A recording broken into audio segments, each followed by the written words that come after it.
अस्सलाम वालेकुम नाज़रीन, court reporting with Zeeshan Syed में खुश आमदीद। नाज़रीन, आज दो चीज़ों के हवाले से बात करेंगे। एक, इलेक्शन कमीशन ने पीटीआई के सीनेटर फैसल वाडा को तकरीबन साढ़े तीन साल बाद नाअहल करार दे दिया, जबकि दूसरी जानिब सुप्रीम कोर्ट ऑफ पाकिस्तान ने हाई कोर्ट पेशावर के एबटाबाद बेंच का जो बल्दियाती इंतखाबात के हवाले से फ़ैसला था वो मुअत्तल करार दिया।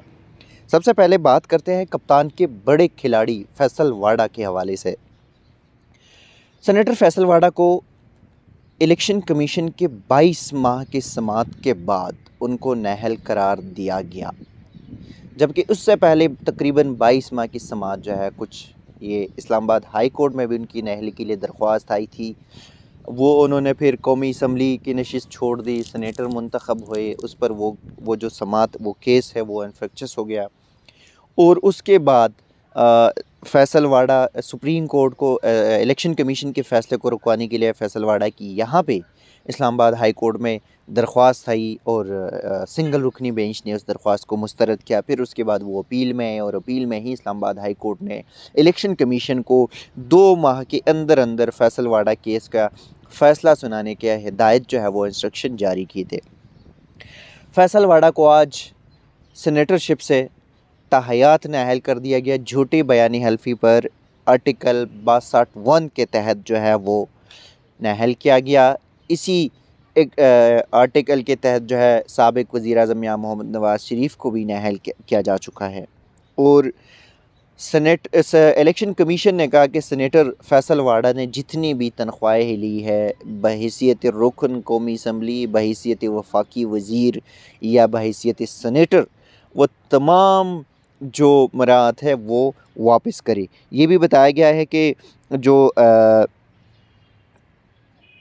बतौर सेनेट उनको जो वोट डाला गया वो भी बिल्कुल फ़ारिग है। सेक्रेटरी कौमी असम्बली को कहा गया कि 2 माह के अंदर अंदर फैसल वाडा से तमाम मराहत जो है वो वापस लिया जाए।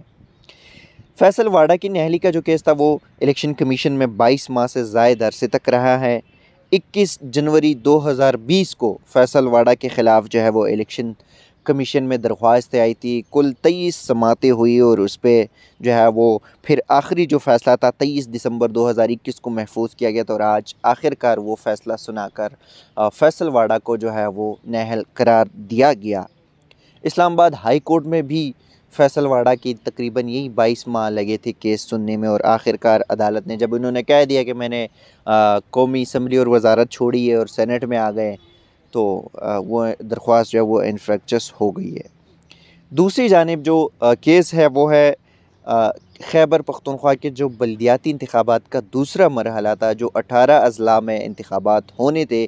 पेशावर हाई कोर्ट की एबटाबाद बेंच ने उसको मौखर किया था। वो दिन के 27 मार्च को जो इलेक्शन कमीशन ने वहाँ पे दूसरे मरहले के इंतखाबात करवाने थे, वो इंतखाबात जो है वो मुअत्तल किए थे। और आज ही इलेक्शन कमीशन ने 3-4 दिन पहले गुज़श्ता हफ़्ते सुप्रीम कोर्ट ऑफ पाकिस्तान में ये उसी फ़ैसले के ख़िलाफ़ अपील की थी और वो अपील जो है उस पर आज समाअत हुई।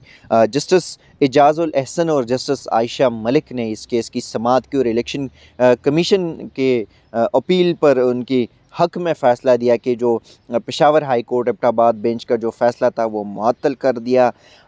ये अब इलेक्शन कमीशन और की दरख्वास्त पर जो है दीगर फ़रीक़ैन को नोटिस भी हो गया और ये बताया गया इलेक्शन कमीशन की जानिब से कि पहले मरहले में 17 अज़ला पे जो है वो इलेक्शन कराए गए हैं। 18 अज़ला में मज़ीद इंतखाबात होने थे, 27 मार्च को इंतखाबात होने थे, लेकिन पेशावर हाई कोर्ट के एबटाबाद बेंच ने इलेक्शन कमीशन को सुने बग़ैर जो है वो फ़ैसला कर दिया।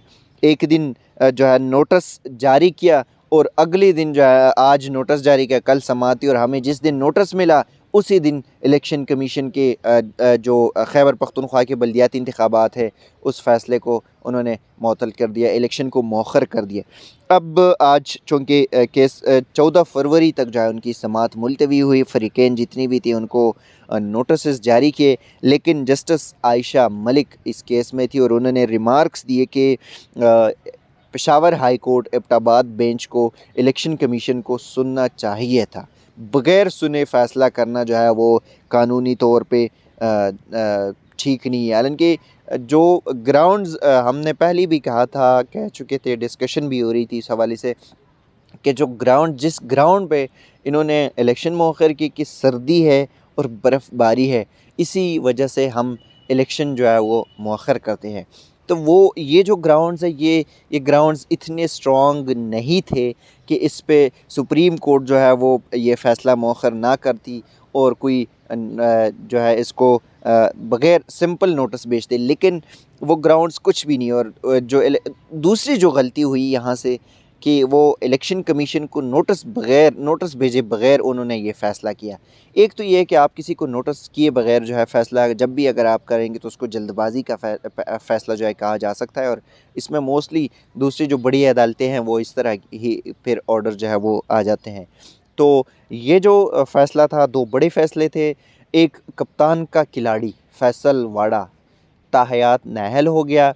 दूसरा, खैबर पख्तूनख्वा में जो कोशिशें थी हुक्मरान जमात की लग रही थी और उनकी अपीलें थी, किसी ज़रिए से दरख्वास्तें थी कि इलेक्शन को रोके, क्योंकि कहीं न कहीं उनको लग रहा है कि दूसरे मरहले में भी अपसेट होना है। तो एबटाबाद बेंच का फ़ैसला था, इलेक्शन कमीशन यहाँ पे आए। एबटाबाद बेंच के जो ग्राउंड्स थे वो इतने क्लियर और मज़बूत स्ट्रॉन्ग नहीं थे जिसके ऊपर सुप्रीम कोर्ट जो है कुछ स्टे ही दे देते। लेकिन वो जो ग्राउंड्स थे वो कमज़ोर थे और सुप्रीम कोर्ट के डिवीज़न बेंच ने जो है ये फ़ैसला दिया और एबटाबाद बेंच का फ़ैसला जो है वो मुअत्तल कर दिया। 14 फरवरी को समाअत होगी, फ़रीक़ैन जितनी भी है उसको नोटिसेस जारी कर दिए। अब 14 फरवरी को क्या होगा वो आपके साथ शेयर करेंगे।